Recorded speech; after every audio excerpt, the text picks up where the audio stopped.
Vamos abrir o texto sagrado, irmãos?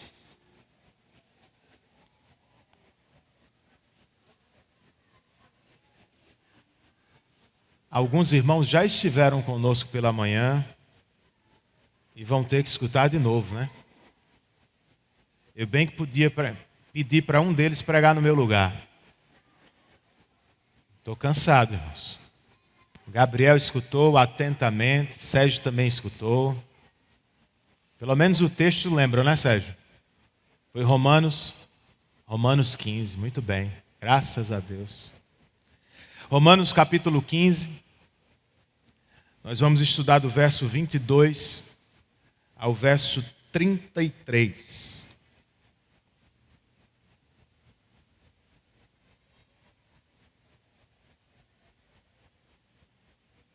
Na mais conhecida fantasia de Tolkien, O Senhor dos Anéis, Valfenda é um refúgio élfico de tirar o fôlego. E também é chamada de a última casa hospitaleira para os viajantes da Terra-média. Nas palavras de Bilbo, um hobbit, essa casa era perfeita. Não importava se você gostasse de comer, de dormir, de trabalhar, de contar histórias, de cantar, ou de apenas se sentar para pensar melhor no que fazer, ou de uma mistura agradável de tudo isso. Meramente estar ali era cura para cansaço, medo e tristeza. Quem não gostaria de viver algo assim, gente? Bem, eu não sei vocês, mas eu canso de vez em quando. Eu também desanimo. Eu até penso em desistir às vezes. Em dias assim, onde recarregamos as baterias espirituais? Em que refúgio podemos nos esconder apenas para descansar um pouco? Para onde corremos? Ou a quem buscamos a fim de relaxar, descansar, desfrutar a vida? Segundo o texto que vamos estudar, a igreja do Senhor Jesus Cristo é a resposta para estas perguntas. Vamos ler o texto? Romanos 15, verso 22 ao verso 33. O apóstolo Paulo escreve: essa foi a razão porque também muitas vezes fui impedido de visitá-los. Mas agora, não tendo mais campo de atividade nestas regiões, e desejando há muitos anos visitá-los, penso em fazê-lo quando em viagem para a Espanha, pois espero que de passagem eu possa vê-los, e que vocês me encaminhem para lá, depois de haver primeiro desfrutado um pouco a companhia de vocês. Mas agora estou de partida para Jerusalém a serviço dos santos, porque a Macedônia e a Acaia resolveram levantar uma coleta em benefício dos pobres dentre os santos que vivem em Jerusalém. Isto lhes pareceu bem, e de fato lhes são devedores. Porque, se os gentios têm sido participantes dos valores espirituais dos judeus, devem também servi-los com bens materiais. Tendo, pois, concluído isto, e havendo-lhes consignado este fruto, irei à Espanha passando por aí. E bem sei que, ao visitá-los, irei na plenitude da bênção de Cristo. Irmãos, verso 30. Por nosso Senhor Jesus Cristo e também pelo amor do Espírito, peço que lutem juntamente comigo nas orações a Deus a meu favor, para que eu me veja livre dos rebeldes que vivem na Judéia, e para que este meu serviço em Jerusalém seja bem aceito pelos santos.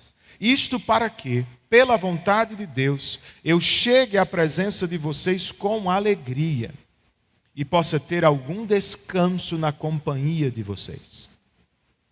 E o Deus da paz esteja com todos vocês. Amém. Vamos orar mais uma vez? Senhor, esta é a Tua palavra. E agora que estamos diante dela, nós queremos te rogar, abra os olhos do nosso coração e nos permita enxergar as maravilhas da tua lei. Pedimos por isso, certos da assistência do Espírito, e o fazemos em nome de Jesus. Amém.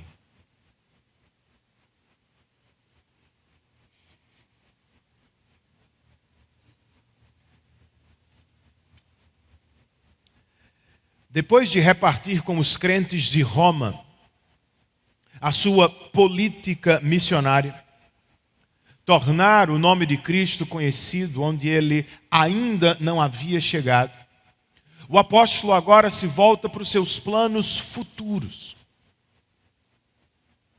São 3 viagens aqui, ou 3 destinos que Paulo quer alcançar: Roma, Jerusalém e Espanha.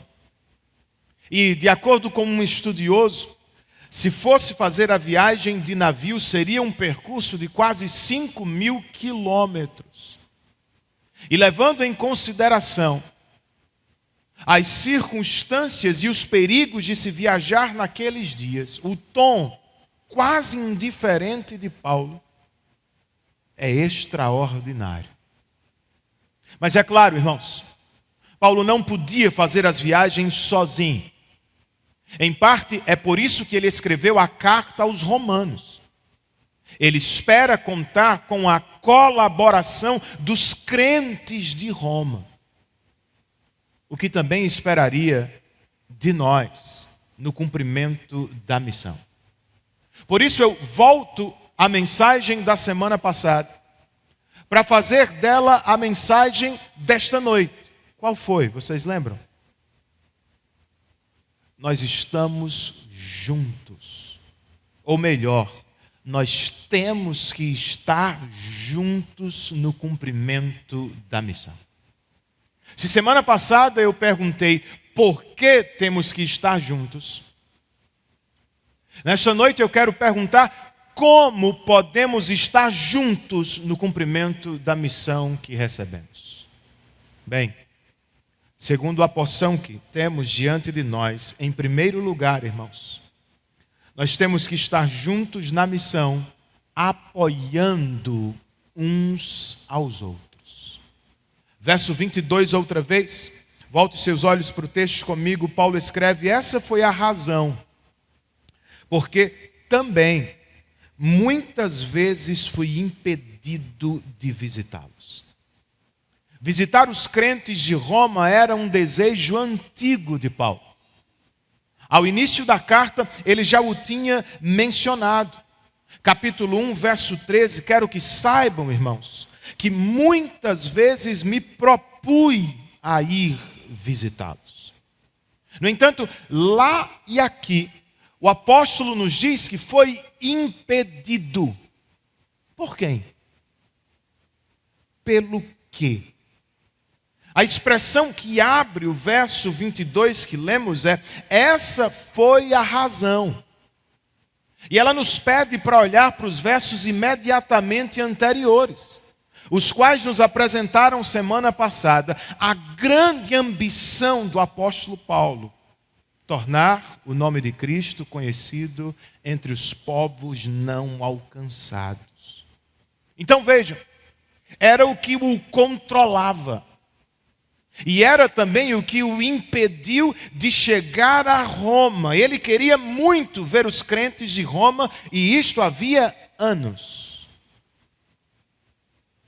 Mas ele queria ainda mais outra coisa: tornar o evangelho conhecido, de Jerusalém até o Ilírico, como lemos no último domingo.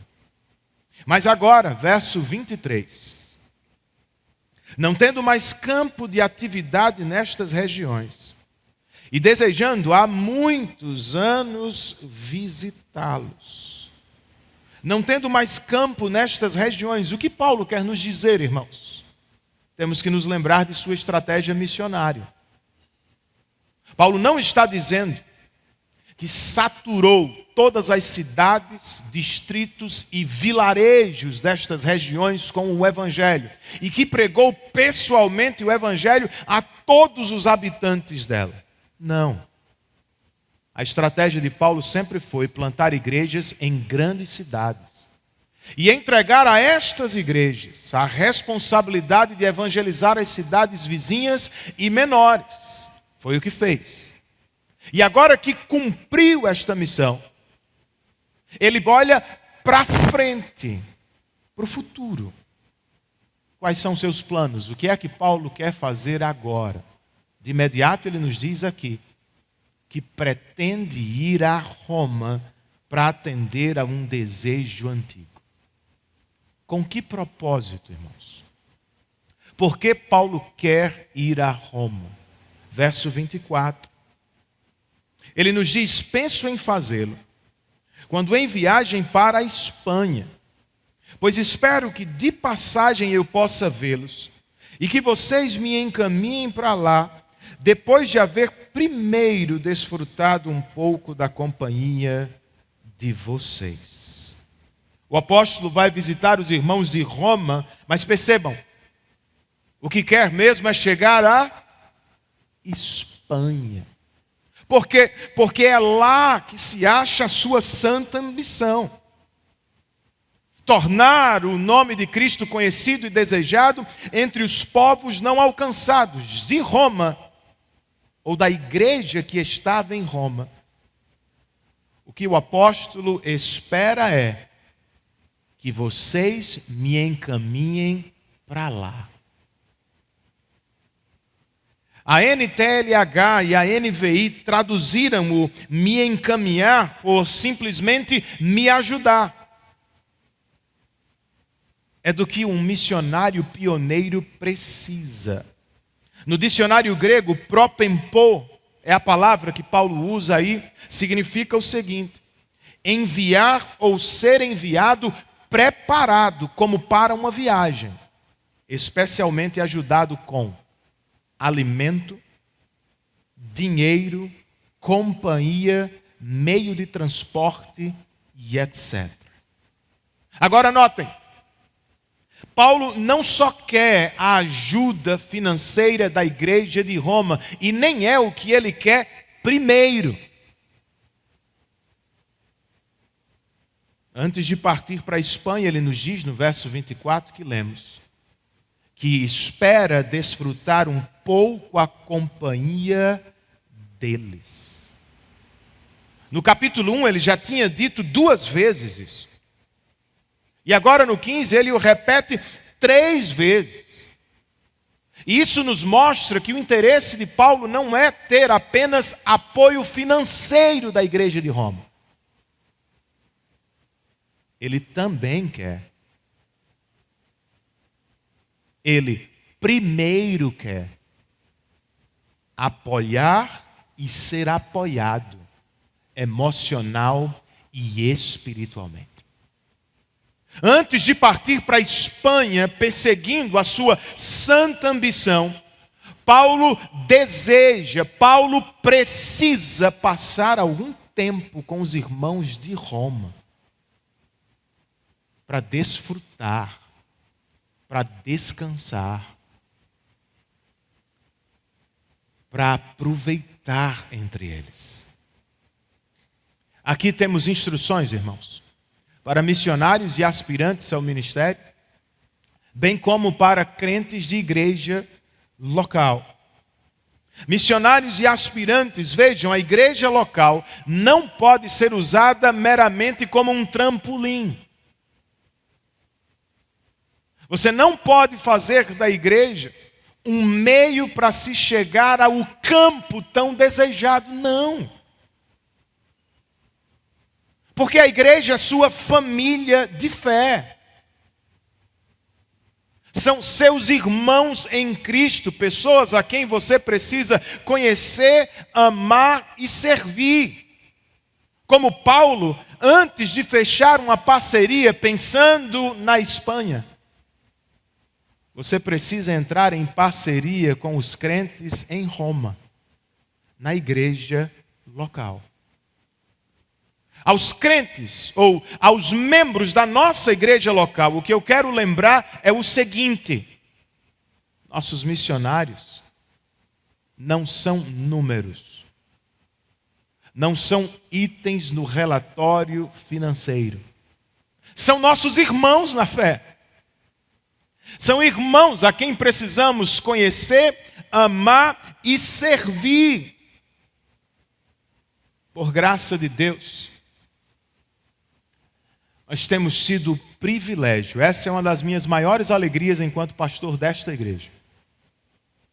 Nós temos tido o privilégio de ver nascer, de participar da formação e de enviar várias pessoas ao campo missionário. Digam-me vocês, isso é ou não é um privilégio? Grande, irmãos. Mas eu tenho para mim que isso também aumenta a nossa responsabilidade. Porque como vamos esquecer nossa família de fé? Como podemos abandonar aqueles que são membros da nossa igreja local? Claro que não, irmãos. Nós os enviamos ao campo. Logo temos que lembrar deles, orar por eles. Temos que apoiá-los, visitá-los quando possível. E quando estiverem entre nós, nós precisamos oferecer aos missionários abrigo, descanso, refúgio. Porque já já eles voltarão ao campo missionário. E quando acontecer, nós temos que ir com eles em parceria financeira. Não era a única coisa que Paulo queria da igreja de Roma, mas era algo que ele queria com a igreja de Roma. De igual modo, plantadores de igreja e missionários esperam estabelecer alguma parceria financeira com suas igrejas locais. E tem que ser assim. E nós não podemos esquecer, irmãos. Nem todos aqui irão ao campo distante. As pequenas e esquecidas cidades do Cariri e do Sertão, aos povos não alcançados do outro lado do Atlântico. Nem todos aqui irão, eu sei disso. Mas alguns terão que ir. Alguns como Paulo. Alguns como Felipe e Carol, como João Vitor e Kélita, como Igor e Jéssica, alguns dos nossos irmãos, membros da nossa igreja, alguns terão que ir, é a parte deles, e é para o que Deus os chamou.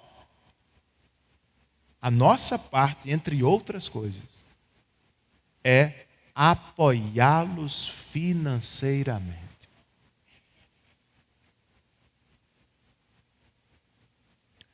Outra importante instrução que temos nestes versos, ainda na primeira divisão do texto, trata das nossas decisões. Veja isso com atenção. Paulo queria visitar os irmãos de Roma havia anos. Mas por que não fez? Porque ele queria ainda mais outra coisa. Cumprir a missão de pregar o evangelho e plantar igrejas dentro daquele círculo de Jerusalém até o Ilírico. Então veja, porque disse um grande sim a uma grande e santa ambição, Paulo foi obrigado a dizer muitos nãos a muitas outras coisas. Eu te pergunto, a que de Jerusalém até o Ilírico você disse sim? E a que Roma precisa dizer não, porque já disse sim a outra coisa?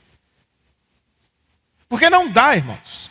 Não dá para dizer sim para tudo na vida, não dá para dizer sim o tempo todo. Nós precisamos dizer muitos nãos, Porque já dissemos alguns sims. Talvez sejam poucos, mas são muitíssimo importantes. Identificá-los, reino de Deus, família, igreja, vocação, missão. Identificar os sims vai nos dar foco na vida e vai nos dar mais paixão para buscar isso. Pelo que vivemos de verdade. Quais são as pessoas em quem devemos investir de fato? O que estamos perseguindo na vida? Uma vez que identificamos os poucos grandes sims,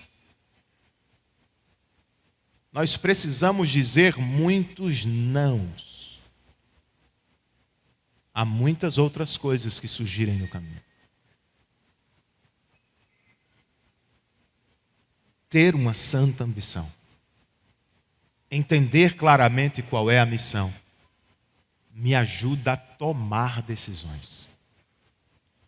Que Deus nos ajude, irmãos. Nós temos que estar juntos na missão. Como, queridos? Em segundo lugar, segundo este texto, nós temos que estar juntos na missão, servindo uns aos outros. No verso 25 nós lemos: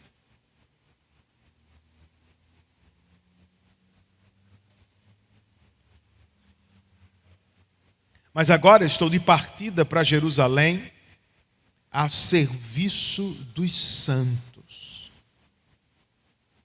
O apóstolo ambiciona chegar à Espanha. E ele também anseia por visitar os crentes de Roma. Só que agora ele nos diz: antes, eu estou de partida para Jerusalém. A expressão estou de partida indica que a viagem praticamente já começou. É iminente. E por que a viagem se faz necessário a Jerusalém?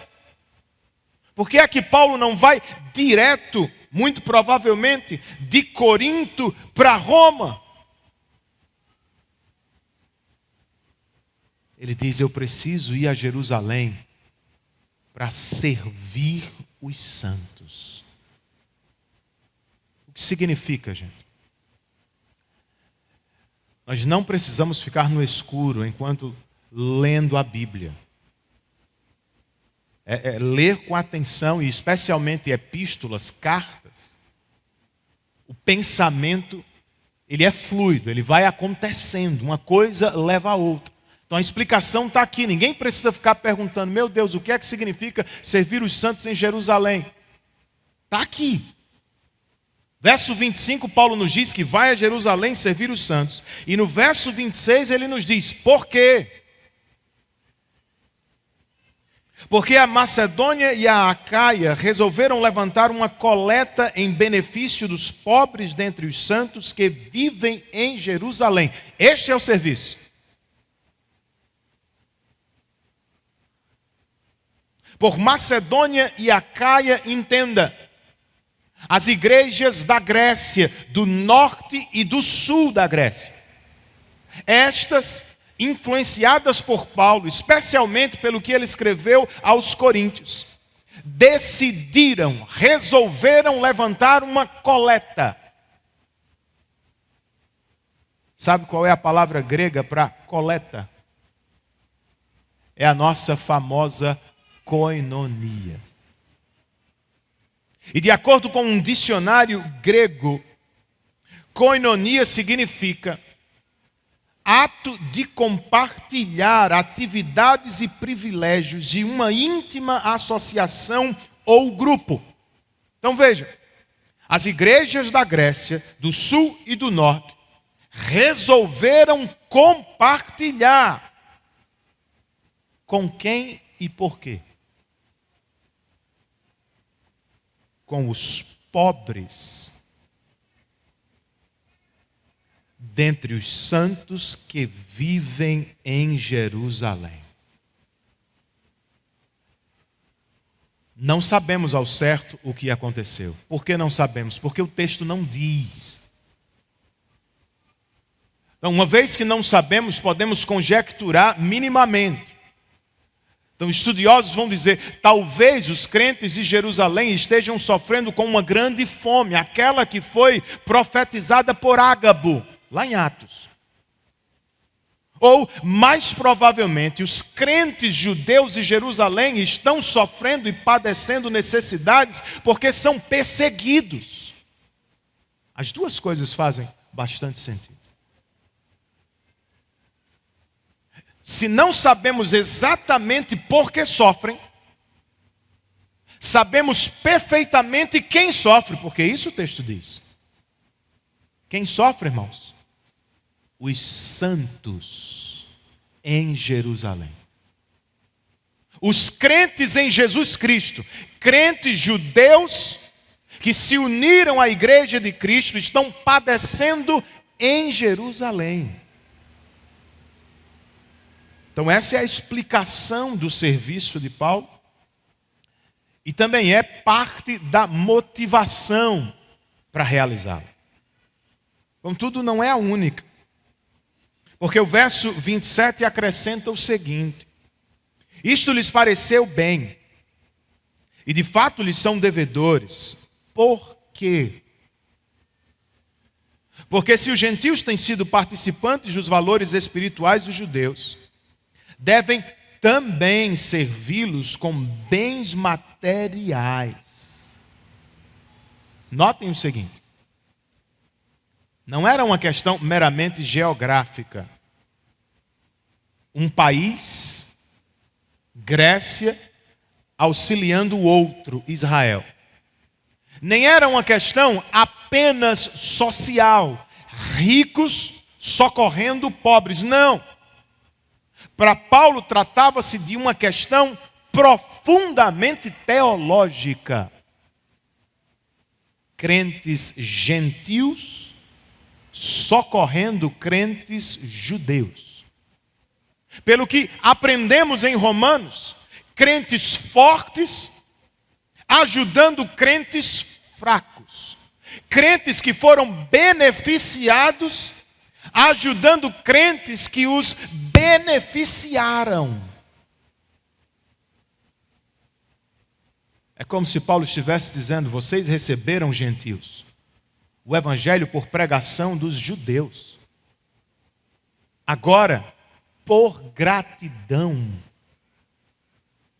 socorra os crentes judeus em suas necessidades materiais. Tendo, pois, versos 28 e 29, concluído isto, e havendo-lhes consignado este fruto, irei à Espanha, passando por aí, Roma. E bem sei que ao visitá-los, irei na plenitude de Cristo. Paulo não vai ficar em Jerusalém. Ele quer passar por Jerusalém. Pelo menos este é o plano. Seus olhos estão voltados para a Espanha, onde se acha sua santa ambição. Mas antes, como sabemos, ele vai a Roma. A novidade destes versos é: Paulo nos diz que vai a Roma como? Na plenitude da bênção de Cristo. O que significa? No capítulo 1, ele nos disse que por todo o mundo se ouve falar da fé dos crentes de Roma. E ele também nos disse que queria ir a Roma para repartir com os crentes de Roma dons espirituais. É o que ele está fazendo aqui de novo. Eu vou cumprir minha missão em Jerusalém e depois eu vou a Roma na plenitude da bênção de Deus. João Calvino, comentando este texto, diz: isto é Paulo, por assim dizer, criando santas expectativas. É Paulo dizendo aos crentes de Roma: minha visita vai ser frutífera. Se preparem para isso. Eu fico me perguntando se nós temos isso em mente quando fazemos ou recebemos visitas. Eu fico me perguntando se este é o tipo de comunhão que desfrutamos em nossa igreja local.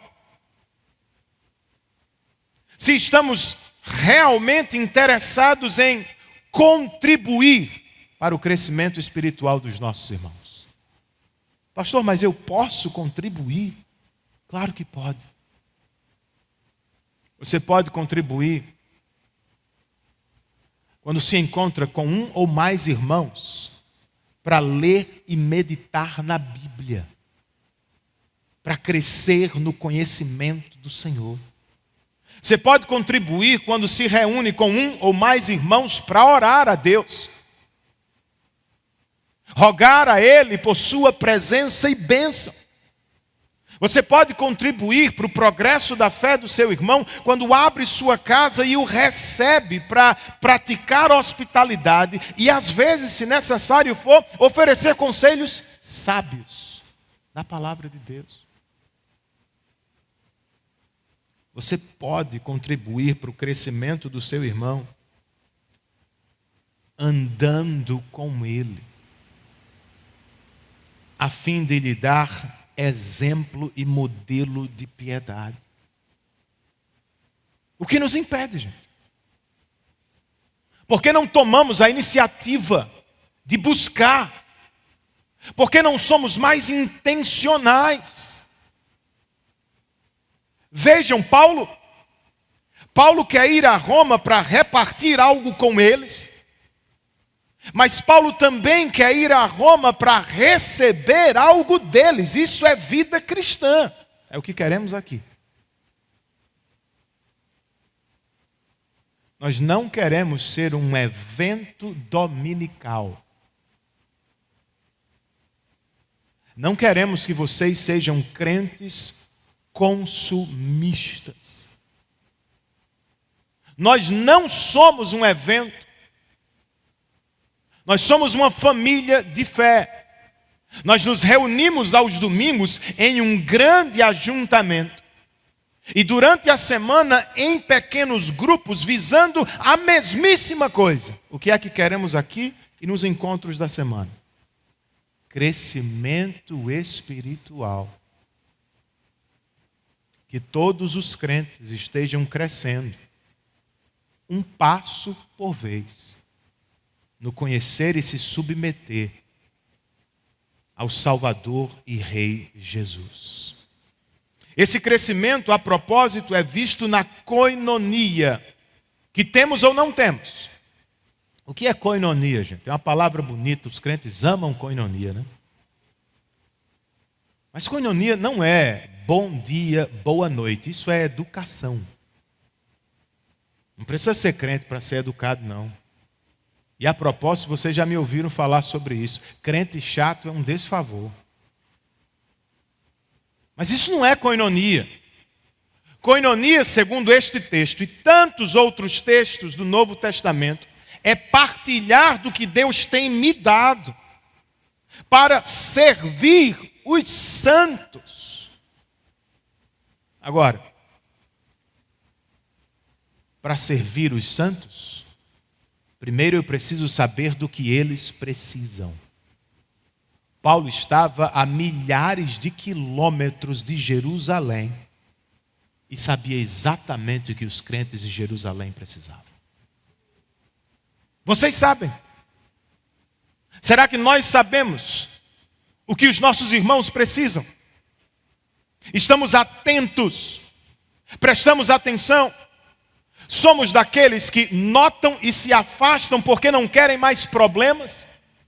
Ou somos daqueles que percebem e se aproximam para servir?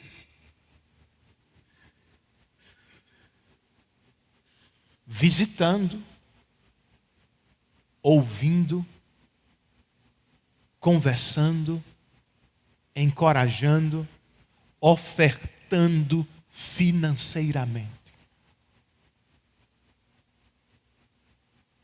Falando deste último, irmãos, eu pergunto: temos servido uns aos outros com o que de material, Deus tem nos dado graciosamente. Vocês se lembram disso, né?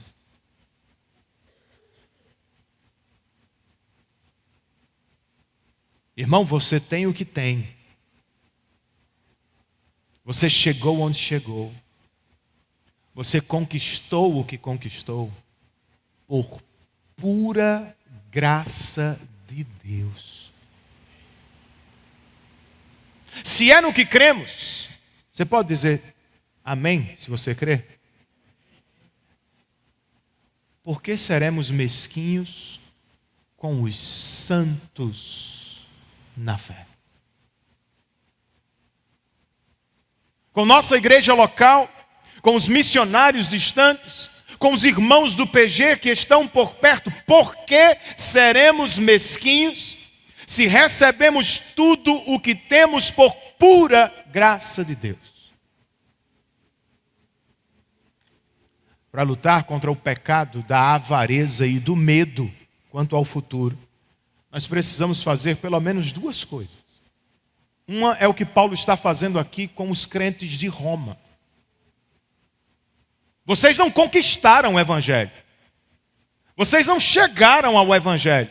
Vocês não compraram o Evangelho. O Evangelho foi pregado a vocês pelos crentes judeus. Nós não compramos a salvação, irmãos. Não conquistamos a salvação.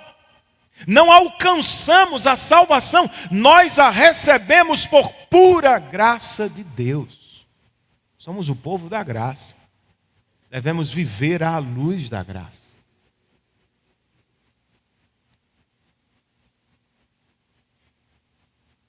É ministrar o Evangelho ao coração.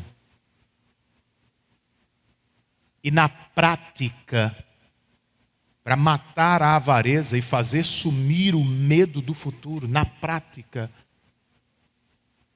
nós temos que ser mais generosos. Toda vez que dizimamos, toda vez que ofertamos, toda vez que partilhamos generosamente com alguém, nós estamos gritando contra o nosso coração pecaminoso. Nossa segurança não está no dinheiro. O dinheiro não é o nosso Deus. Nossa segurança está em Deus, que é nosso Pai e que prometeu cuidar de cada uma das nossas necessidades. Então que sirvamos uns aos outros, pois estamos juntos na mesma missão. Para terminar, nós temos que estar juntos na missão, orando uns pelos outros. Verso de número 30, irmãos.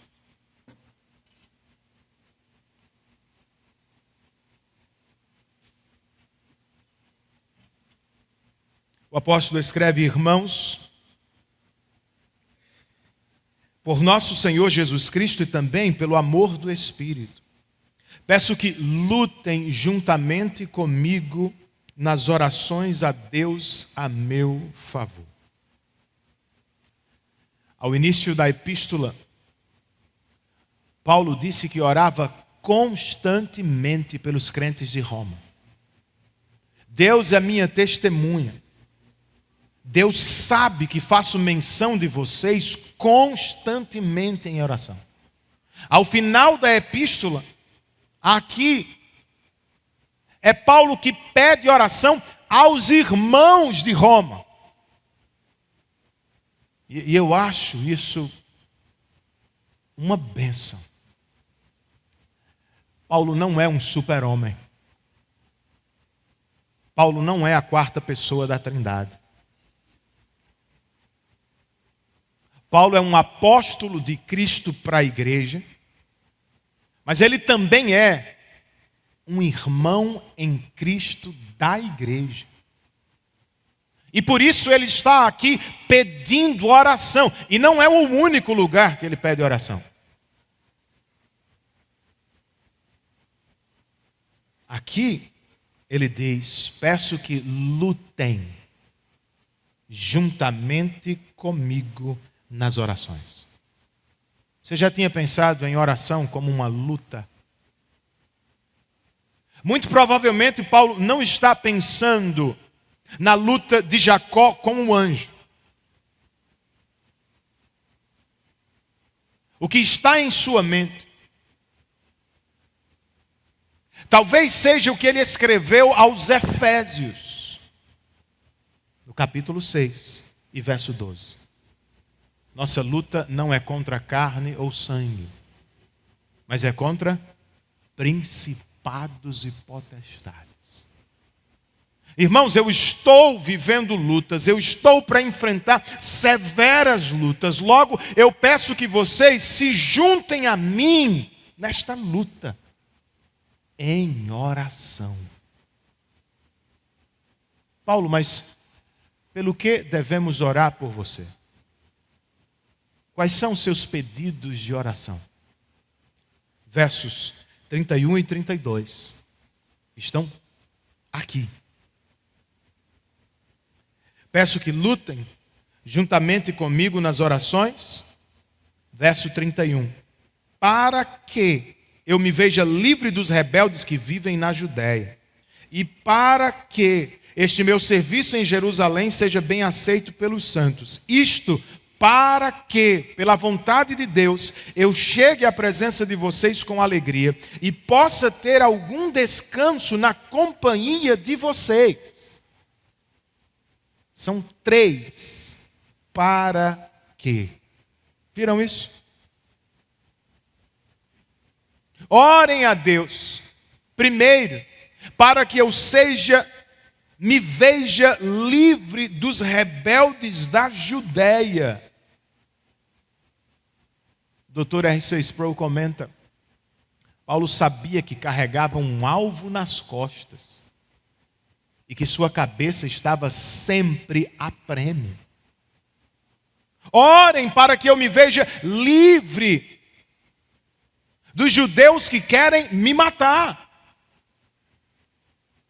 Orem para que, segundo, o meu serviço em Jerusalém seja aceito pelos santos. Orem pelos meus perseguidores e orem pelo serviço que eu vou prestar aos crentes, porque não era garantido que eles aceitassem. E não é só porque naturalmente nós temos dificuldade de aceitar ajuda. É porque aqui, lembrem-se da questão teológica, aqui está em jogo a unidade da igreja. Se os crentes judeus aceitarem a oferta dos crentes gentios, a unidade da igreja é fortalecida. Se os crentes judeus rejeitarem a oferta dos crentes gentios, a unidade da igreja é enfraquecida. Orem para que os crentes judeus aceitem a oferta. Terceiro, para quê? Orem para que, segundo a vontade de Deus, eu chegue à presença de vocês com alegria e possa ter algum descanso. É o que Ele quer. Até Paulo, né, irmãos, precisa descansar. Ele quer desfrutar de alegria e de descanso. Mas veja a humildade do apóstolo Paulo. Ele submete o seu desejo à vontade de Deus. Orem, irmãos, para que, pela vontade de Deus, eu chegue a vocês. Por fim, ele fecha o capítulo com uma oração ou petição pelos crentes de Roma. Orem por mim, orem por mim, orem por mim. Verso 23, 33, esta é a minha oração por vocês. E o Deus da paz esteja com todos vocês. Amém. Versos assim por vezes nós passamos por cima. Corremos, não damos tanta atenção, pensamos, é só uma saudação final. Não deveríamos fazer isso com nenhum ponto, nenhuma vírgula da palavra de Deus, irmãos. Todas as palavras, todas as frases, todos os parágrafos foram inspirados pelo Espírito e, na Bíblia em português, preservados pelo Espírito. Tudo é importante. E se você se lembra, alguns parágrafos atrás, Paulo passou pelo menos 3 parágrafos trabalhando pela unidade dos crentes de Roma, porque na igreja de Roma havia o grupo dos crentes fortes e dos crentes fracos. Havia certamente alguma disputa entre crentes judeus e crentes gentios. Há quem diga que em Roma os crentes gentios eram maiores e mais fortes. Eles não viviam em paz o tempo todo.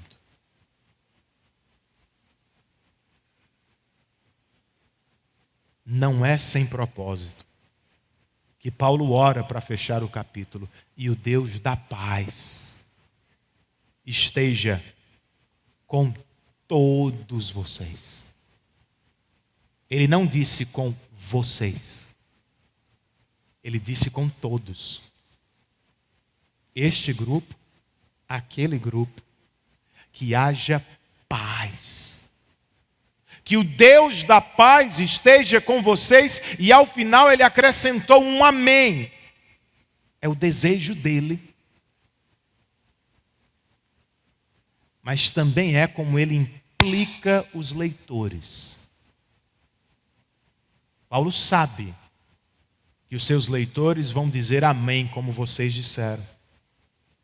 E que se disserem, estarão se comprometendo com o desejar a paz. É um parágrafo pequeno sobre oração,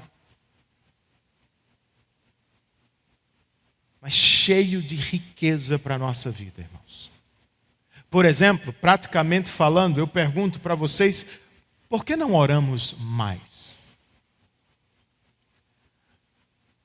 Por que é que quase sempre temos a impressão que deveríamos orar mais? Vocês pensam sobre isso? Conversam sobre isso nos pequenos grupos?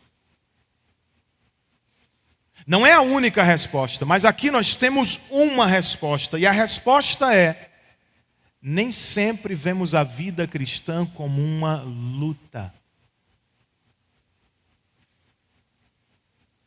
O pastor John Piper escreve: a vida é uma guerra. E a nossa fraqueza ao orar deve-se amplamente à nossa negligência a essa verdade.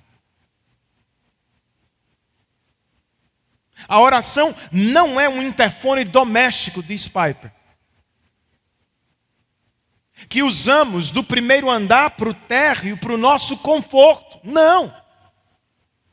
A oração é um radiotransmissor no campo de batalha, para que possamos entrar em contato com o quartel, à medida que avançamos com o reino de Cristo na terra. Quando entendida assim, quando experimentada assim, diz o pastor John Piper, nós recebemos a importância da linha de frente do combate. E Deus recebe a glória, por ser um provedor ilimitado de tudo o que precisamos para a batalha. Ou você duvida que a vida cristã é uma luta? Os antigos puritanos diziam que nós estamos constantemente lutando contra um monstro de 3 cabeças. O mundo que nos assedia, a carne que nos habita e o diabo que nos cerca, rugindo, procurando a quem tragar. Nós não podemos nos esquecer desta realidade, irmãos. E por causa dela, nós deveríamos orar mais.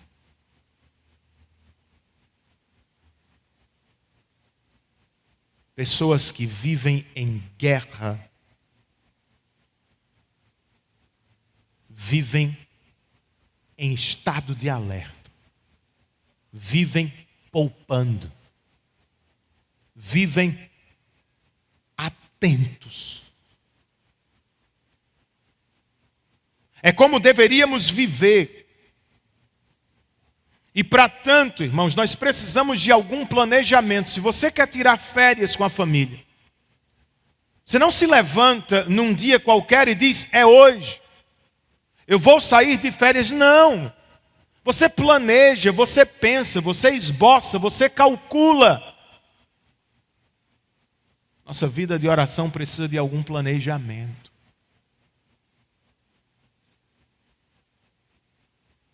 Você precisa pensar, qual é o melhor horário do meu dia para orar? E depois, qual é o melhor lugar da minha casa para orar? Precisa entrar na tua lista do que fazer amanhã, do que fazer durante a semana, do que é prioridade. Porque senão, nós vamos continuar deitando e levantando e sempre pensando, não estou orando como deveria.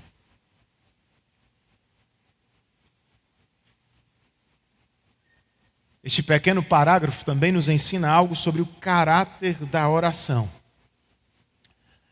Muitas pessoas, e infelizmente muitos crentes também, tratam a oração como algo automático. Você ora e Deus atende. Irmão, Deus não é a máquina de refrigerante do campus universitário em que você estuda. Não é como funciona.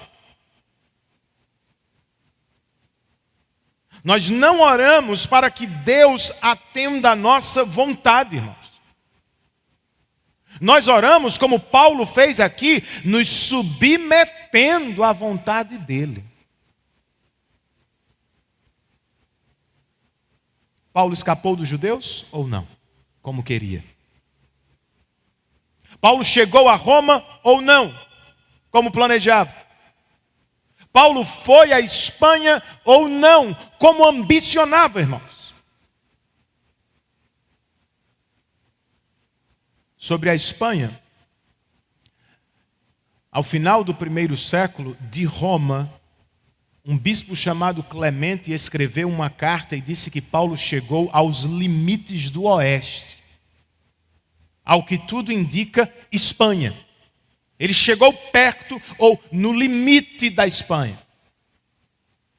Paulo escapou dos judeus quando chegou em Jerusalém? Sim e não. Ele não morreu por mãos dos judeus. Mas ele foi preso por causa dos judeus. Paulo chegou a Roma, gente? Sim. Mas não quando esperava.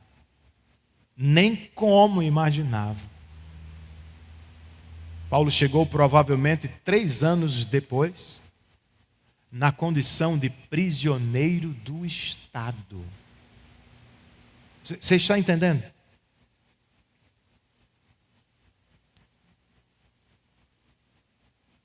Se algo está expressamente revelado na Bíblia, promessas de Deus, mandamentos de Deus, exortações de Deus, nós podemos e devemos orar com precisão e confiança. O Senhor prometeu aumentar nossa fé, eu preciso me apropriar desta promessa e orar com confiança.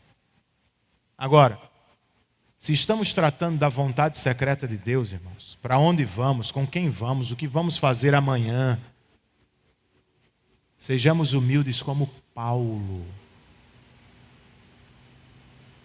Senhor, eu gostaria, eu amaria,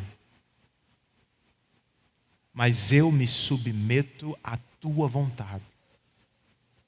Nós oramos não para que a vontade de Deus se alinhe à nossa. nós oramos para que a nossa se alinhe à de Deus. Porque Ele é mais sábio, mais poderoso, sabe o que é melhor para cada um de nós. Para terminar, gente, notemos ainda o que Paulo quer, seja qual for a circunstância. O que Paulo quer mesmo é a experiência da paz de Deus. É do que nós precisamos.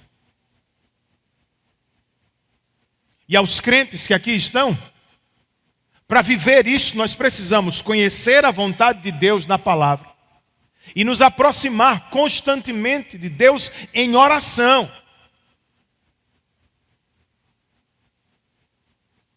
E se experimentamos esta paz,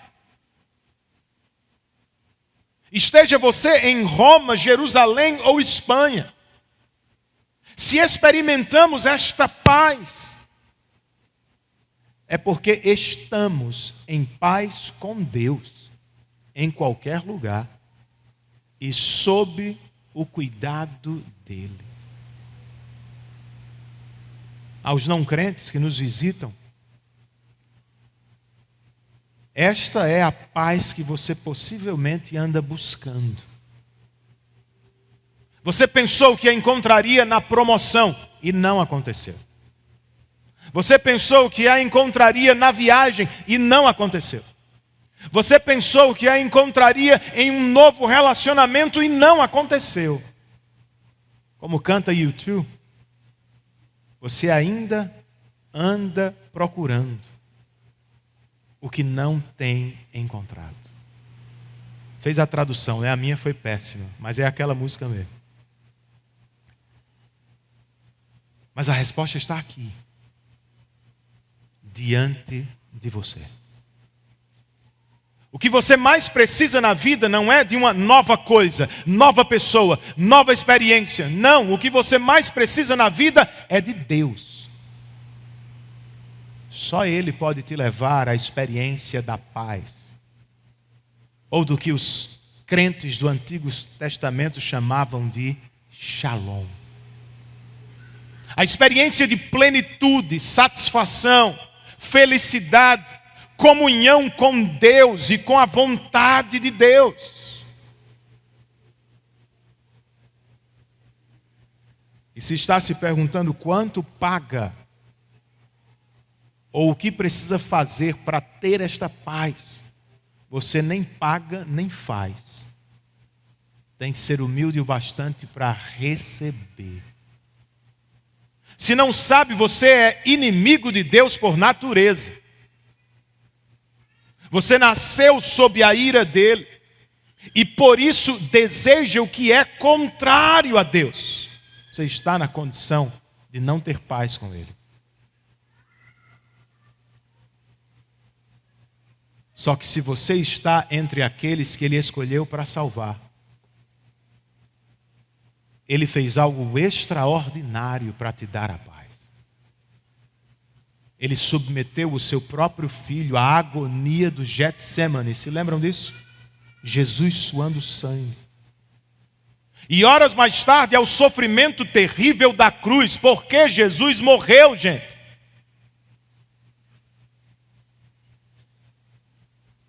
Uma das respostas é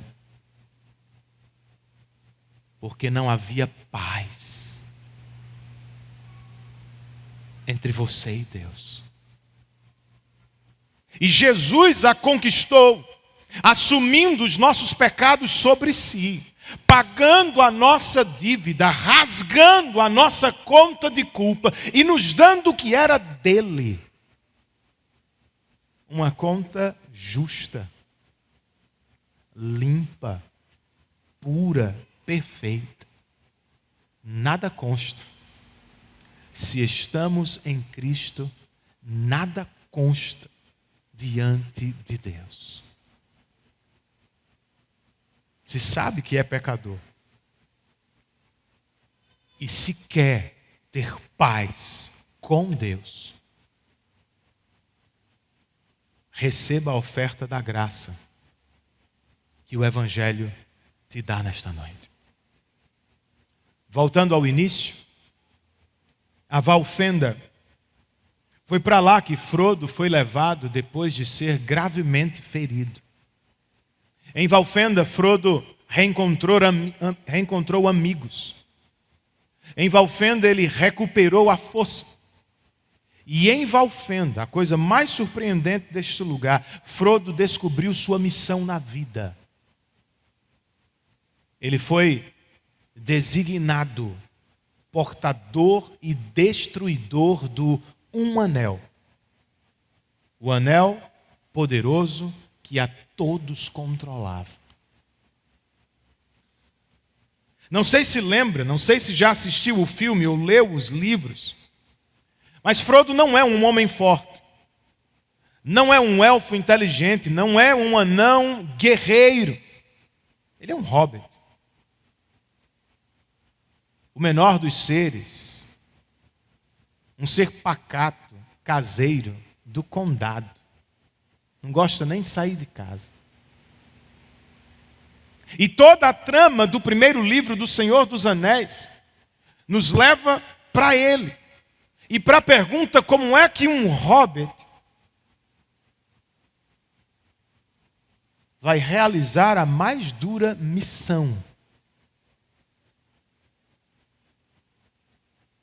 O que de melhor acontece em Valfenda, no primeiro livro, dá título ao livro.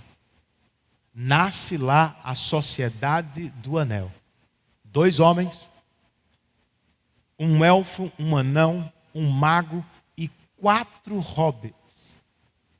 Ou seja, Frodo não está sozinho. Essa é a grande coisa deste livro. Tolkien queria dizer que até as menores pessoas, as mais esquecidas das pessoas, as mais improváveis das pessoas, têm um lugar no jogo, têm um papel a cumprir. Mas sejam pequenas ou grandes, fortes ou fracas, ninguém consegue sozinho. É o nosso caso, gente. Se você for honesto, você sabe que não consegue. Você também cansa, como eu. Você também pensa em desistir ou até já tenha desistido. Tem dias assim. Não precisamos desistir, irmãos. Não estamos sozinhos. Se Deus é por nós, perguntou o apóstolo Paulo no capítulo 8, quem será contra nós? E Deus é por nós, não só nas manifestações extraordinárias ou providenciais que acontecem de vez em quando e notamos, ou melhor, acontecem sempre e nós notamos de vez em quando. Deus é por nós, nos dando uma sociedade,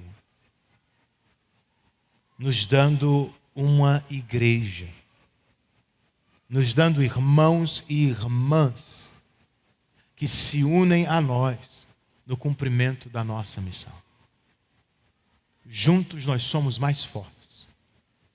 Juntos nós vamos cumprir esta missão para a glória de Deus e para a alegria eterna dos nossos corações.